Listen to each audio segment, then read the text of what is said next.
मैं सलोनी नांदे और आप देख रहे हैं केसरी उजाला न्यूज। अनिल देशमुख ने देवेंद्र फडणवीस पर लगाए गए आरोपों के विषय में भाजपा के नेता आशीष देशमुख ने कहा कि अनिल देशमुख के बेटे काटोल विधानसभा क्षेत्र में चुनाव लड़ने वाले हैं।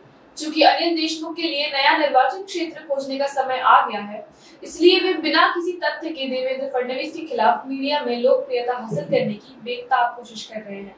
उन्होंने और भी क्या कहा, आइए जानते हैं। आज आपण सर्वांनी संपूर्ण महाराष्ट्राने बातमी ऐकली की अनिल देशमुखांचे सुपुत्र हे अनिल देशमुखांच्या ऐवजी काटोल विधानसभा क्षेत्रात कोणत्याही परिस्थितीत ह्या वर्षी निवडणूक लढवणार आणि संपूर्ण प्रकाश झोत या बातमीकडे जात असल्यामुळे अनिल देशमुखांनी त्यानिमित्ताने काही आरोप हे केलेले आपण सर्वांनी पाहिलेले आहेत आणि मी तर असं म्हणेल की आता नवीन मतदारसंघ शोधण्याची वेळ अनिल देशमुखांवर आलेली आहे।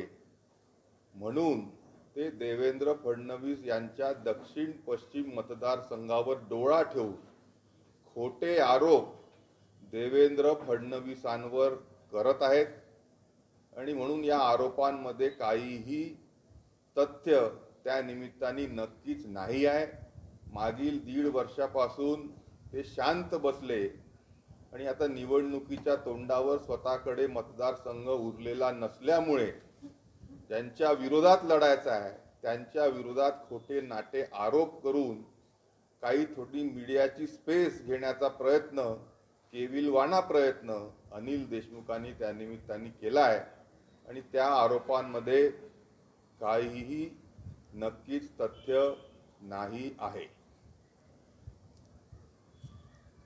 तुम्ही गळ्यात पेन ड्राईव्ह आणलं, तुमच्या काकांनी पण पेन ड्राईव्ह दाखवलं, रंग एकच होता, कनेक्शन काय? नाही बघा, पेन ड्राईव्ह बद्दल बोलायचं म्हटलं तर अनिल देशमुखांची ओळख महाराष्ट्रामध्ये वेगवेगळ्या कॉलरचे शर्ट घालणं, वेगवेगळ्या रंगाचे कुर्ते घालणं, रंगीबेरंगी जॅकेट घालणं म्हणून फॅशनेबल असलेले अनिल देशमुख एक फॅशन म्हणून, एक ट्रेंड म्हणून फक्त पेन ड्राईव्ह दाखवत आहेत। त्या पेन ड्राईव्हच्या मागे, त्याच्या आतमध्ये नक्कीच काही नाही आहे।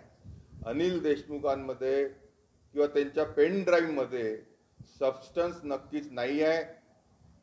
करप्ट असा पेन ड्राईव्ह त्यांचा नक्कीच आहे। त्या निमित्ताने माझं अनिल देशमुखांना आव्हान आहे की तुमचा पेन ड्राईव्ह जर करप्ट नाही आहे, तुमच्या पेन ड्राईव्ह मध्ये जर सबस्टन्स आहे, तर तुम्ही त्याच्यामध्ये काय आहे फक्त पेन ड्राईव्ह न दाखवता त्याच्यामध्ये काय आहे ते या महाराष्ट्राच्या जनतेसमोर आणावं।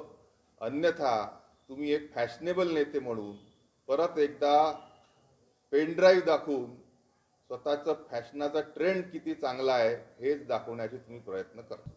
नाही बघा, या सर्व संदर्भामध्ये जर चौकशी झालेली असावी, आपल्याला माहिती आहे की त्या निमित्ताने अडचणीमध्ये अनिल देशमुख होते, 13 महिने ते जेलमध्ये होते आणि म्हणून एक कुटुंबाचा व्यक्ती म्हणून नक्कीच चिंता त्यांची आम्हाला आहे।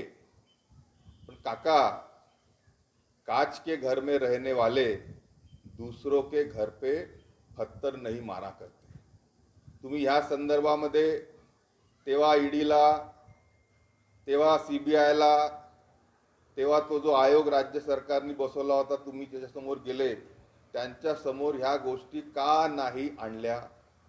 जाणीवपूर्वक तुम्ही जर त्या थांबवलेल्या आहेत तेव्हापासून बोलण्याचं, आणि आता निवडणुकीच्या पार्श्वभूमीवर तुमच्याकडे मतदारसंघ नाही राहिला, तुमचा मुलगा त्यानिमित्ताने काटोलमधून लढण्यामध्ये सर्व दृष्टीने तयार आहे, त्याच्या वरिष्ठ तुमच्या नेत्यांकडून त्याला होकार मिळालेला आहे आणि म्हणून तुम्ही फडणवीसांवर जर आरोप करत असाल तर ही महाराष्ट्राची जनता, विशेष करून विदर्भाची जनता तुम्हाला माफ करणार नाही।